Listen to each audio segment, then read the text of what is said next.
దేవి sir, మన ఉప్పెన movie first song కోసం వచ్చాను సార్. సిచ్యువేషన్ ఏంటి బుచ్చి గారు? హీరో చిన్నప్పుడు ఒక దర్గా దగ్గర ఫస్ట్ టైం హీరోయిన్ చూస్తాడు.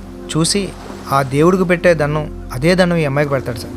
ఈ పిల్ల కోసమే ఉన్నట్టు నేను పెద్దోడిని అయిపోవాలని అనుకుంటాడు. అలాంటి కుర్రోడండి. అప్పుడు ఆ దర్గా నుంచి వచ్చే కవాలి మ్యూజిక్తో ఒక మంచి సాంగ్ ఇవ్వండి సార్. ఈ పాటని ప్రేమతో నింపాను సార్. చిన్నప్పటి నుంచి లవ్ చేస్తాడన్నారు కదా. ప్రేమ ఒక సముద్రం, అందులో వాడిదో పడవ ప్రయాణం.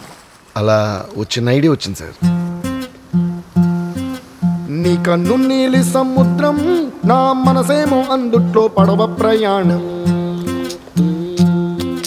నీ నవ్వు ముత్యాల హారం, నన్ను తీరానికి లాగేటి దారం దారం. నచ్చిందా? అదిరిపోయింది సార్. పదండి రికార్డ్ చేసుకుందాం. Ready sir. నీ కన్ను నీలి సముద్రం, నా మనసేమో అందుట్లో పడవ ప్రయాణం.